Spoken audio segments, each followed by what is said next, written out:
Female गायिका है, कहती हैं भोजपुरी में लोगों को गाने नहीं आता, उन लोगों को गाने का सहूर नहीं है। दीजिए बड़े भैया पवन सिंह जी के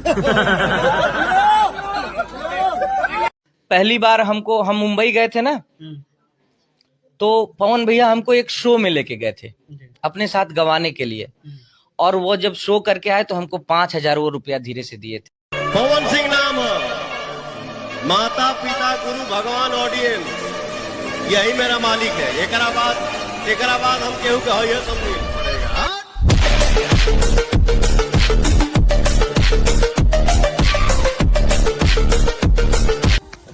रोग के तारा दवाई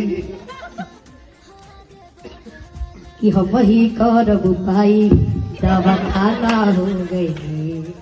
तू हीरा हो तो हम पाना हो गई।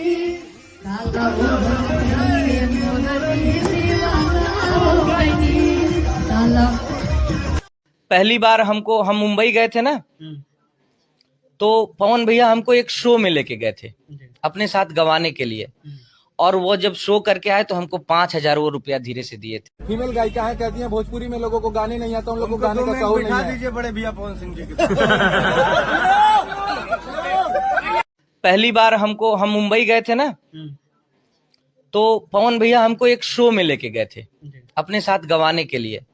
और वो जब शो करके आए तो हमको 5,000 वो रुपया धीरे से दिए थे। पवन सिंह नाम माता पिता गुरु भगवान ऑडियंस यही मेरा मालिक है। एकरा बाद हम केहू के होइए समझी पड़ेगा।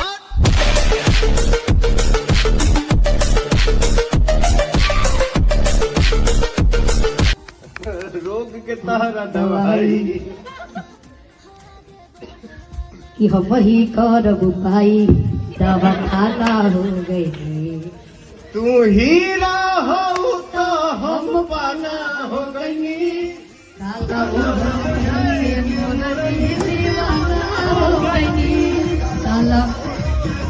पहली बार हम मुंबई गए थे ना, तो पवन भैया हमको एक शो में लेके गए थे अपने साथ गवाने के लिए।